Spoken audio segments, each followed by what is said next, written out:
Algumas coisas que eu vou trazer aqui para vocês são fatos, tá? E outras são ligações que todo mundo sabe. Tanto é que eu vou trazer matérias aqui da mídia tradicional para vocês.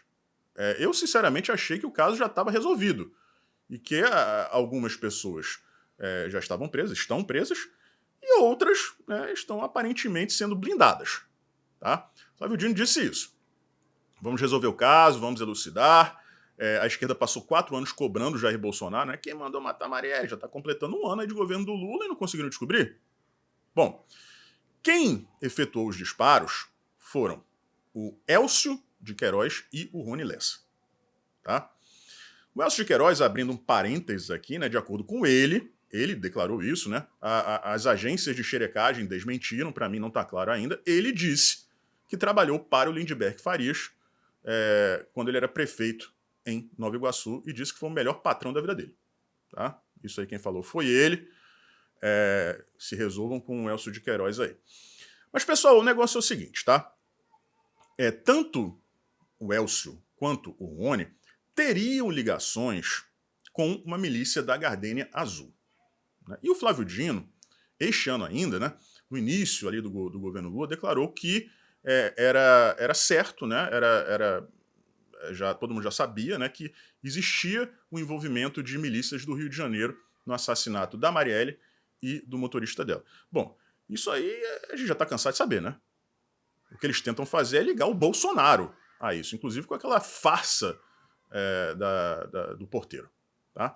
Só que aí, pessoal, a gente começa a fazer as conexões aqui. Porque o acusado de ser o mandante, vejam só, o acusado de ser o mandante se chama Domingos Brazão. Um político aqui do Rio de Janeiro do MDB, partido da base, partido do Michel Temer, por exemplo. Tá?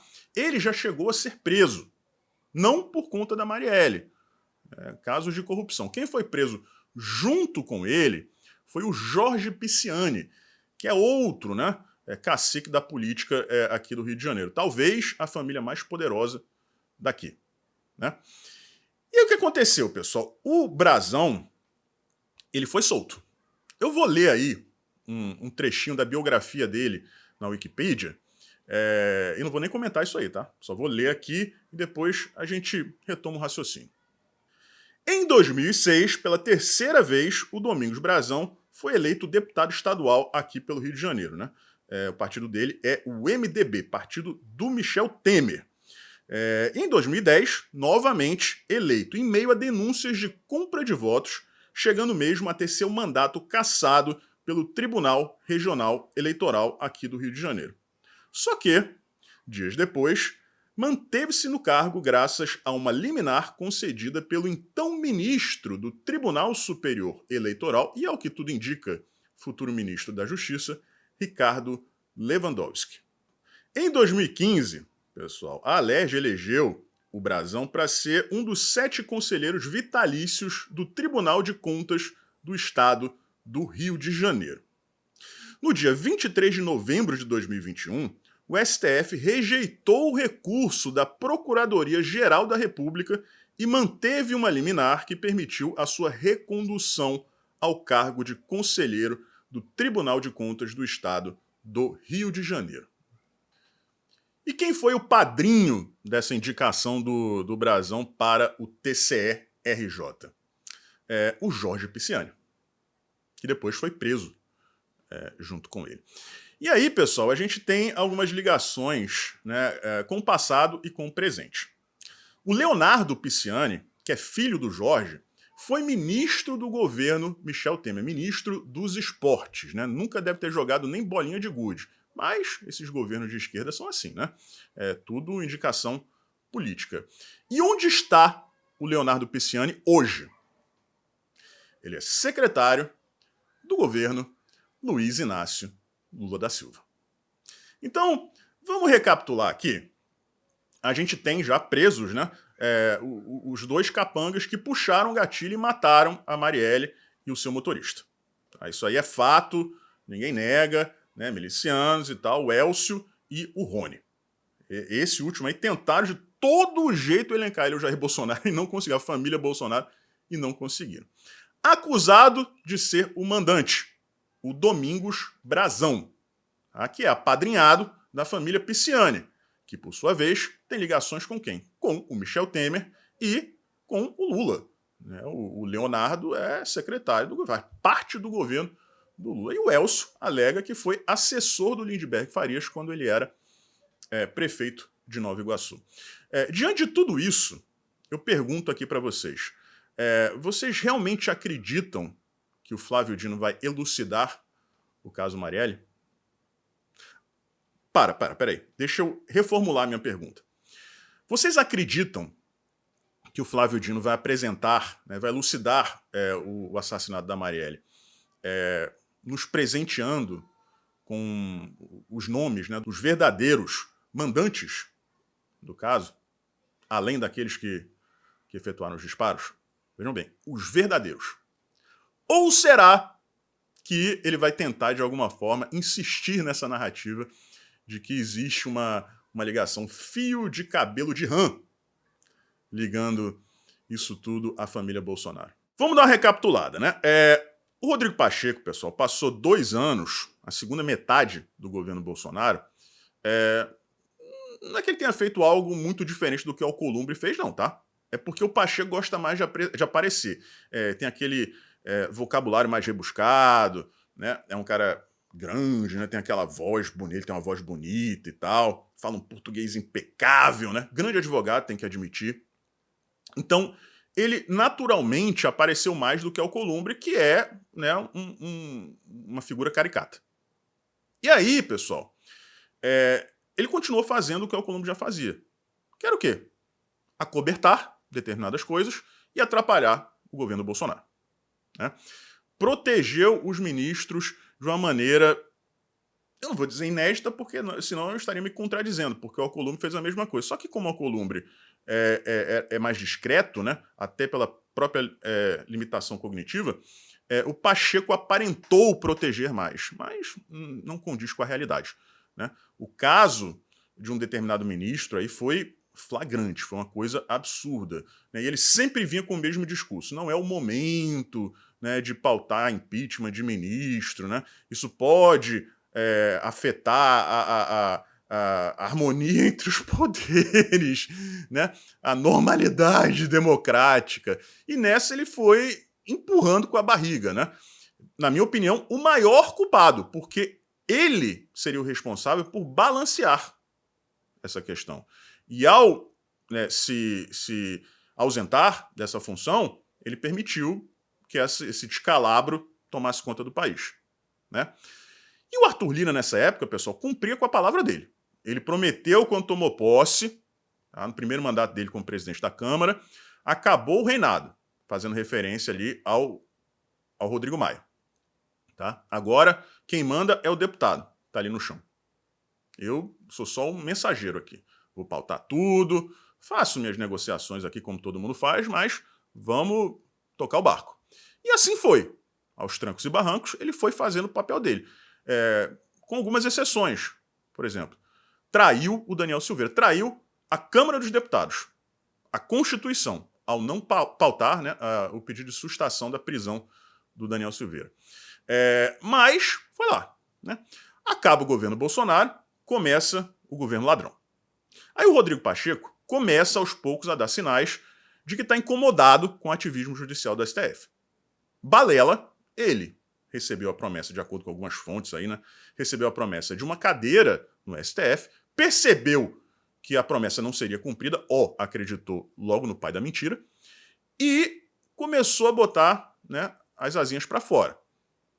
Aí veio aquela aprovação da PEC, né, que limita os poderes do STF e atribui mandatos fixos também para eles, de 8 anos, né, e continua alisando o outro lado também. Dá aquela alisada aqui, dá outra alisada ali, mas pelo menos, mostra assim um fiapinho de apreço à democracia e à Constituição. Tá? Neste momento, mas assim, é um sincronismo quase que, né, uma coisa impressionante. Neste momento, o Arthur Lira passa a trabalhar como se fosse um poodle do STF, do sistema. Mas, gente, assim, é um entrosamento comovente. Ele, Arthur Lira, já comunicou ao Rodrigo Pacheco que não concorda com o mandato de ministro do STF, porque ele acha que isso vai favorecer atuações políticas da parte dos indicados. Eu vou explicar aqui para o Rodrigo Pacheco, não, para o Arthur Lira, por que você mente, Arthur Lira. Você sabe que você está mentindo. O que permite a atuação política de ministro do STF é o atual sistema. Por quê? Porque a gente teve um partido que permaneceu no poder durante 16 anos, um grupo político durante 16 anos. Não adianta tentar tirar o Michel Temer do caldeirão, porque ele era vice da Dilma, né? Tanto é que o MDB hoje é aliado de primeira ordem do PT. 16 anos no poder. Indicou a imensa maioria dos ministros que estavam lá quando Jair Bolsonaro assumiu. Então, o final do governo do PT e o governo do Bolsonaro inteiro foram feitos com uma grande maioria de ministros indicados pelo PT. No caso da Dilma, excelente. Tentaram a todo custo ainda dar aquela segurada no impeachment. Quando perceberam que a própria Dilma era o problema, que ela atrapalhava os interesses da esquerda, deixaram ela partir. Nunca imaginaram que chegaria o fenômeno Bolsonaro e seria eleito.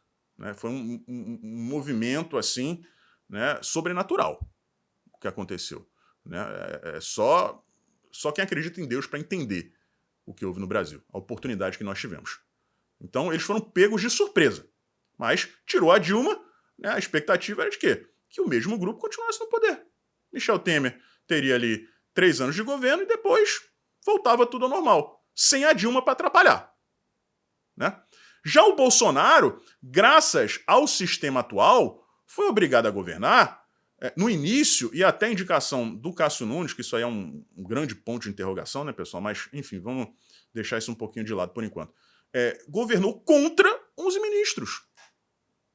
Então, se você atribui a cada ministro do STF um mandato de 8 anos, isso nunca mais vai acontecer.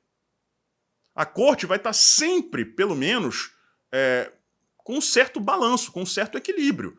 Ah, Ed, mas se fosse assim, como o PT governou durante 16 anos, continuaria seriam 11 ministros indicados pelo PT. Sim, e vários deles cairiam durante o mandato de Jair Bolsonaro, porque os mandatos teriam terminado.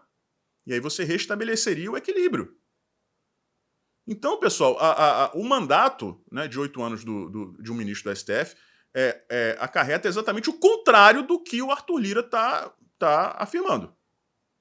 Ele mente, ele sabe que mente, e é o papel que aparentemente ele tem que cumprir na República neste momento. O Choquei é um site de fofocas. É um dos maiores perfis do Twitter no Brasil. Se não me engano, é o 2º maior do Brasil, tá? Me corrijam se eu estiver errado nos comentários. Pelo número de acessos que a plataforma tem, conhecimento que eu tenho de monetização através de Google e outras ferramentas de monetização, eu arrisco dizer, posso estar errado, para cima ou para baixo, que eles não tiram menos de 3 milhões de reais por mês em propagandas. Repito, Google e outras ferramentas, são várias ferramentas, tá, pessoal? Quando vocês abrem um site, vocês veem aqueles anúncios ali, não são todos da mesma origem. Tem origens diferentes.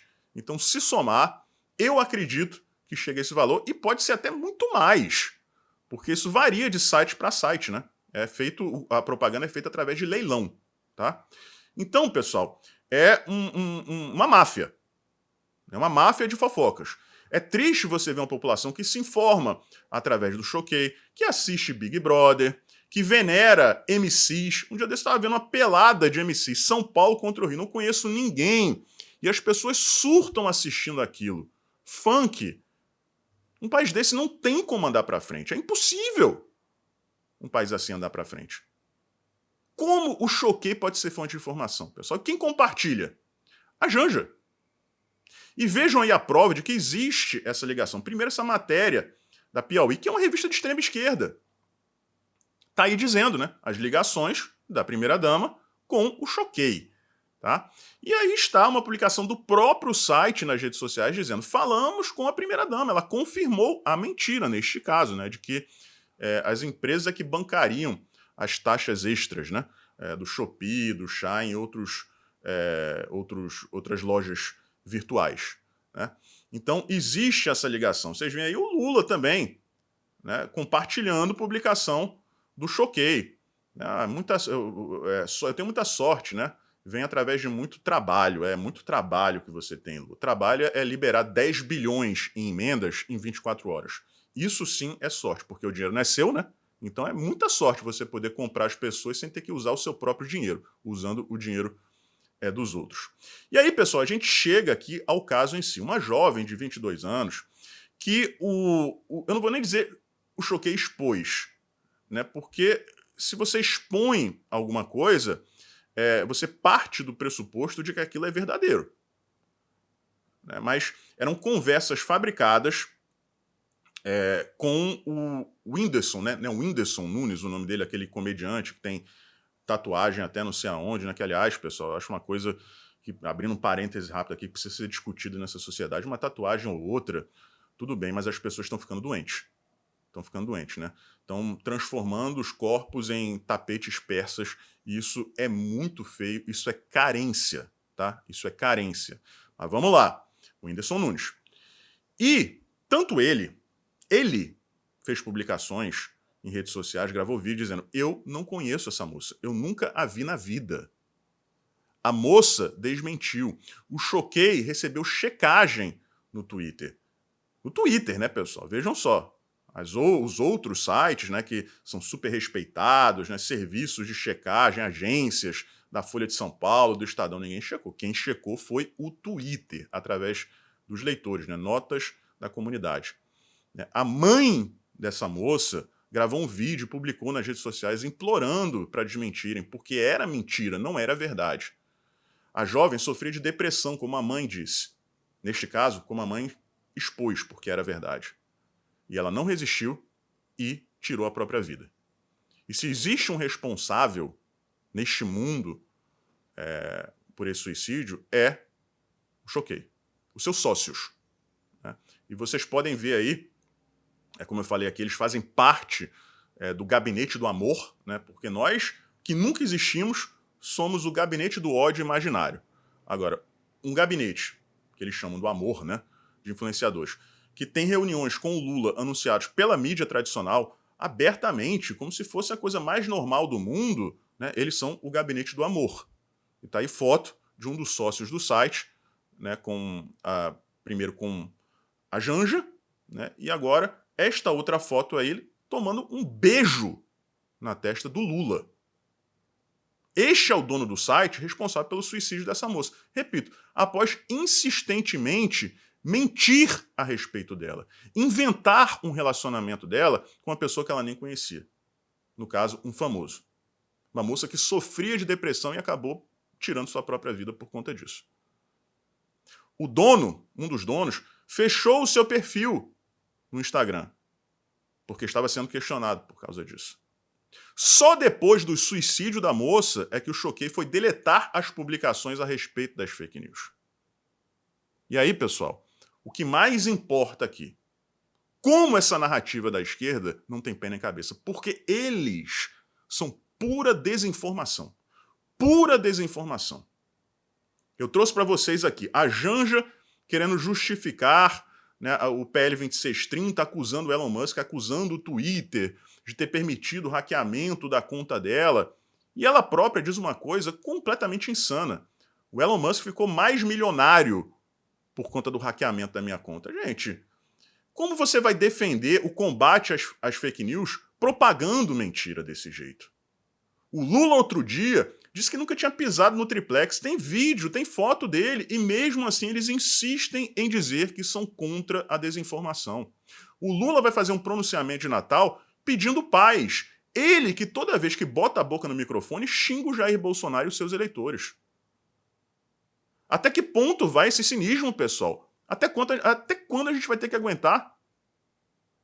Ontem, o Rumble, que é uma plataforma rival do YouTube, algumas pessoas vão dizer, ela ela é insignificante em comparação com o YouTube. Aqui no Brasil, mas nos Estados Unidos, ela faz frente sim ao YouTube.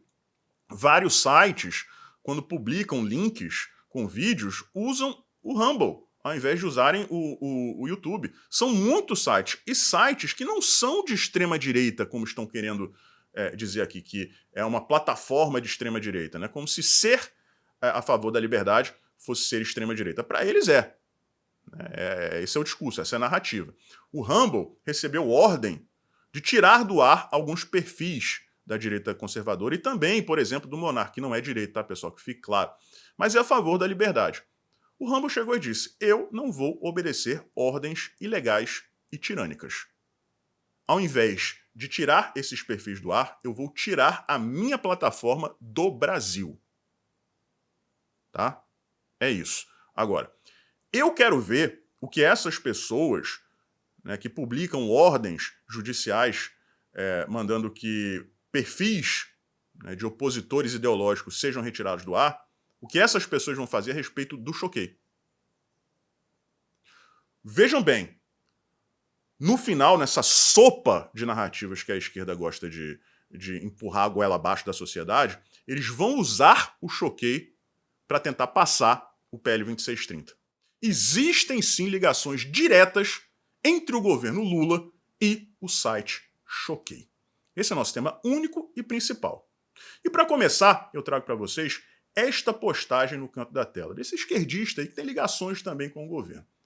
Eles já estão se aproveitando deste episódio para fomentar a censura na internet. O PL 2630, que eles chamam de PL das fake news, mas que nós sabemos que se trata de um PL da censura, contra a direita especificamente.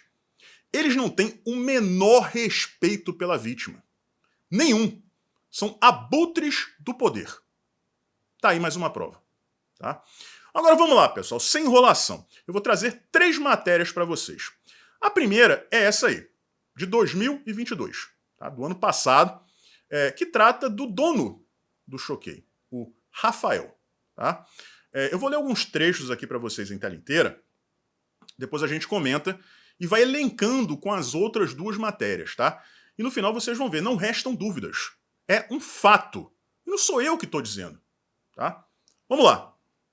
Esse texto, pessoal, é importante para que vocês entendam, compreendam o alcance do Choquei. É uma coisa colossal, impressionante. Os números refletem o fenômeno da conta que começou com uma brincadeira e virou um dos perfis de notícias mais relevantes das eleições. Vejam só, eles estão afirmando que um site de fofocas é um perfil de notícia.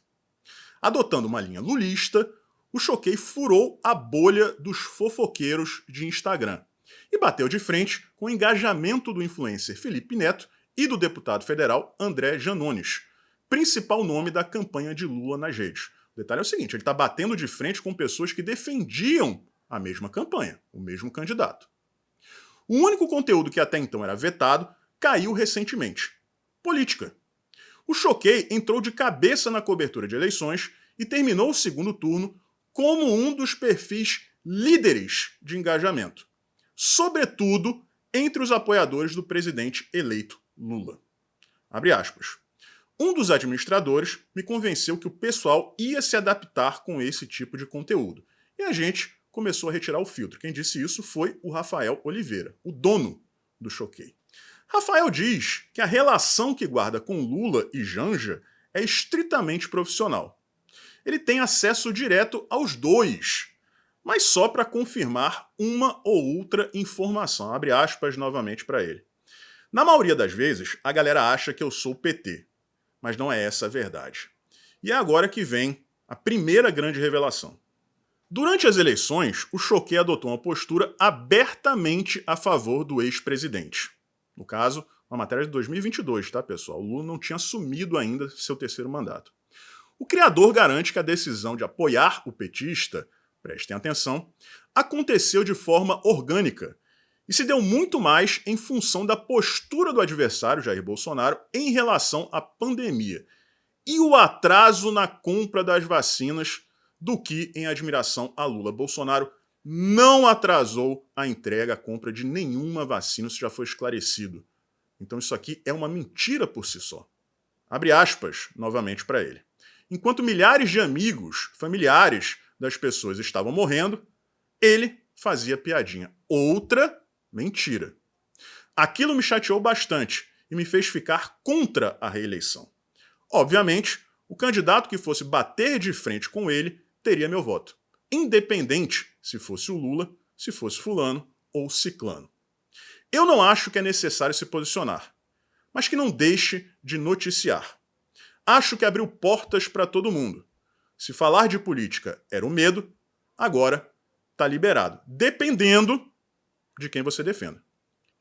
Ora, que revelações interessantes, né, pessoal? A primeira, como a gente já tinha trazido aqui no primeiro vídeo de hoje, né, inclusive naquela questão do Shopee, da Shine, né, em que o Choquei diz, falamos com a primeira-dama, está confirmado, quem vai bancar isso aí, quem vai arcar com os custos das novas taxas são as empresas, né, uma tremenda de uma fake news. Mas ele tem contato direto com o Lula e com a Janja. Ele diz ali, não tenho muita intimidade não, mas quando eu preciso de uma informação, confirmar se algo é verdade ou mentira, eu falo com a Janja e com o pai da mentira. Né? E aí vocês veem, pessoal, depois, ele dizendo, ele alegando, né, que não é petista, não é lulista, mas é anti-Bolsonaro. E foi aí, justamente aí, que ele passou a publicar notícias de política. E ele usa mentiras para justificar esse ódio que ele nutre pelo ex-presidente. A questão da vacina já foi esclarecida. Bolsonaro nunca fez piadinha sobre isso. Então, pessoal, é um grande teatro. Tá? Então, recapitulando aqui. Ele diz que tem um contato, tem um telefone do Lula e da Janja. E diz que é anti-Bolsonaro. Fez campanha contra o ex-presidente. Tá? Agora vamos dar uma olhada nessa outra matéria aí. Porque ele, o Rafael, confessou que cobra Pix para publicar a matéria. Ou seja, você quer publicar uma matéria no Choquei, você paga. Você entra em contato com a redação e diz, eu quero publicar isto. Aí ele vai lá, diz o preço, né, quanto custa, e a matéria é publicada se você pagar. Eu pergunto para vocês, como um site desse pode ter algum compromisso com a verdade? Se basta você pagar. Ele vai dizer que faz um filtro? Que checa para saber se é verdade ou se é mentira? Checa com quem? Com a Janja? Com o Lula? Vamos ler aí um trecho dessa matéria e a gente encaminha aqui para a terceira, que é o último prego do caixão. O texto, pessoal, é em primeira pessoa, tá? É o jornalista que é dono desse portal que escreveu a matéria. Ele diz o seguinte, essa não é bem uma novidade, e já denunciei isso há anos. Mas agora, parece que temos uma confissão de um grande perfil. Em 2022, o próprio dono do perfil Choquei publicou um comentário no qual ironiza uma influenciadora, dizendo que não postaria nada sobre ela em sua página de graça. Abre aspas para o Rafael. Ela quer poste de graça e não está sabendo como pedir. Começou o Rafael Souza Oliveira em sua resposta. Encontrei com ela na festa da GECAI, segunda. Conversamos tanto que ela faltou perguntar quanto custa para soltar post dela durante um mês. Vejam só, né, pessoal, que coisa. Ele já tinha confessado que tinha os contatos diretos do Lula e da Janja. Se eu tenho alguma dúvida aqui, pega o telefone, passa um fio, manda um zap para o presidente ou para a primeira-dama para confirmar se aquilo é verdade ou mentira. Ele confessa também, né, sem nenhum pudor, que odeia o Jair Bolsonaro e usa mentiras para justificar esse ódio. É importante salientar. Ele é dono de um site de fofocas que é tido pela esquerda, como eu já mostrei aqui para vocês na primeira matéria, como um site de notícias e que teve enorme influência no resultado das eleições presidenciais do ano passado. Se ele transpôs as crenças pessoais dele, que na prática são fake news, para o site, e isso influenciou o voto de pessoas, isso é um crime. Tá? Por fim, vocês viram aí ele admitindo que cobra. Né? Porque se isso não for uma confissão de que ele cobra Pix para publicar matéria, eu não sei o que seria. Ele vai alegar o quê? Está sendo mal interpretado como o chefe dele faz? Não foi isso que eu quis dizer. Vai usar a estratégia do chefe? Sim, do chefe. Tá? Porque a gente chega aqui à nossa terceira matéria para fechar o caixão. As duas primeiras, pessoal, são sobre o Rafael Oliveira, que é o dono do site. Esta terceira é sobre o Júnior Silva, tá? Que é um funcionário do Rafael. É um jornalista contratado pelo Choquei. E ele recebeu uma homenagem na cidade natal dele, este ano, já em 2023. Tá? E a comenda foi oferecida a ele por um vereador petista de Nova Andradina. Mas esse não é o detalhe principal, não. Vamos ver aqui, né, a matéria, vamos ler alguns trechos, que aí vocês vão ter a confirmação daquilo que eu, né, falei no começo do vídeo. Existe uma ligação direta, profissional, entre o Choquei e o Palácio do Planalto. Na sessão ordinária desta terça-feira, o jornalista político Júnior Silva, do Choquei, foi homenageado com a entrega de moção de parabenização. Pais, parentes, amigos e seguidores de Júnior aplaudiram a iniciativa de autoria do vereador Ceará, do PT. Durante a campanha eleitoral de 2022, Júnior teve a oportunidade de conhecer o candidato à presidência da República, Luiz Inácio Lula da Silva, por meio de um contato direto realizado entre o jornalista e Janja, que é seguidora do perfil da Choquei no Instagram. Em junho de 2022, algo que até então era um sonho para o jovem jornalista Júnior se tornou realidade. Teve a oportunidade ímpar de conhecer Lula e Janja na capital brasileira. O segundo encontro com Lula, já eleito presidente do Brasil, aconteceu no início deste ano, de 2023, numa visita ao Palácio do Planalto, onde também estavam presentes outros influenciadores. Nesta ocasião, e aqui está a joia da coroa, Júnior recebeu o convite para coordenar as redes sociais de Lula e da primeira-dama Janja, com o intuito de trazer uma linguagem mais jovem para as mídias sociais dessas grandes lideranças políticas do país. Abre aspas para o Júnior. Fazer parte da revista online Choquei, que soma atualmente 27 milhões de seguidores em suas plataformas, e ter a oportunidade de fazer parte do time da coordenadoria das mídias de Lula e Janja é algo que jamais imaginei. É uma realização pessoal e profissional. Então tá aí. Tá? Não existe polêmica, não existe dúvida, não é um questionamento, não é nem uma afirmação, é uma confirmação, uma constatação. O Júnior Silva, funcionário do Choquei, trabalha para o Lula e para a Janja. Ele diz isso em uma homenagem que ele recebeu, oferecida por um vereador do PT em Nova Andradina, sua cidade natal. E ele também, a matéria cita, óbvio que tudo que foi escrito nessa matéria foi revisto pelo próprio Júnior. Encontro de Lula, que a gente já trouxe aqui para vocês no primeiro vídeo de hoje, encontro de Lula com outros influenciadores. Então aí está, pessoal, o verdadeiro gabinete do ódio. O que falta para que André Mendonça ou Cássio Nunes abram um inquérito para apurar isso aí? Uma CPI da direita, relatada, presidida por parlamentares da direita, para apurar essas ligações. Apurar não. Não é questão de apurar. Não é apurar as ligações. As ligações existem. É para apurar a profundidade dessas ligações. Até onde o site Choquei foi capaz de ir para ajudar na vitória do Lula. Tá tudo aí, pessoal. Tá tudo mastigado. Não existem dúvidas. É o próprio jornalista dizendo. O dono do site diz o seguinte: eu tenho o telefone do Lula, eu tenho o telefone da Janja, quando eu quero tirar uma dúvida eu falo diretamente com eles. Eu odeio o Jair Bolsonaro, não gosto dele. Qualquer um que lutasse contra ele nas eleições, eu apoiaria. E aí usa mentiras como justificativas. Ele diz, em outra matéria, que cobra Pix para publicar no site dele, o Choquei. E tá aí o funcionário dele trabalhando. É ele que coordena as redes sociais do Lula e da Janja. Então quando a gente vê aquela publicação, né, do Choquei dizendo confirmado com a primeira-dama, se bobear é o Choquei confirmando com o Choquei. E a maior de todas as perguntas, pessoal, se esse cidadão, se esse site cobra Pix para publicar matéria, o governo, na época o candidato Lula, a primeira-dama, candidata à primeira-dama, Janja, e agora presidente e primeira-dama, eles pagam por essas matérias no Choquei? Tem Pix do Lula para pagar tudo isso que o Choquei, que o Rafael, que o Júnior estão fazendo, vem fazendo desde 2022, abrir mão da isonomia, deixar de falar de política, não, agora a gente vai falar porque eu não gosto do Jair Bolsonaro. Nem petista eu sou, mas eu não gosto dele, então vamos defender o Lula. O outro, o funcionário, não. Esse é fã do Lula, como deixa claro ali a matéria. Então, pessoal, tá tudo aí. Tudo, não falta nada.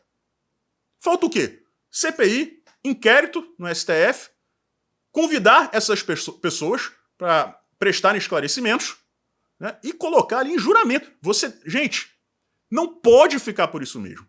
Nós sofremos com essa lenda do gabinete do ódio há mais de 4 anos. E nós temos aqui um gabinete comprovadamente formado. Com confissão, com matéria, com ligação direta, o cara trabalha pro Lula e pra Janja. O site responsável pela morte de uma inocente por propagar fake news repetidamente, apesar da própria jovem ter negado, da mãe da jovem ter feito um apelo explicando que ela tem depressão. O Whindersson Nunes veio a público e disse: não conheço essa jovem e vou processar. Desencavaram uma postagem do Whindersson dizendo: se vocês não tirarem isso, eu vou colocar a gente na cadeia por conta dessa mentira. Não tiraram, só foram tirar agora, depois que a garota se matou. Se nada acontecer, pessoal, eu sei que é repetitivo falar isso nesse Brasil de hoje, pode entregar as chaves para os dinossauros, né? Porque nem os índios vão querer essa bagaça de volta. Mas a gente não pode deixar de trazer as informações para vocês, tá? Então tá aí as matérias, os prints. Quem estiver duvidando, dá uma busca no Google, é muito fácil de fazer isso, que tá tudo por lá, tá? Um forte abraço, a gente se vê por aí.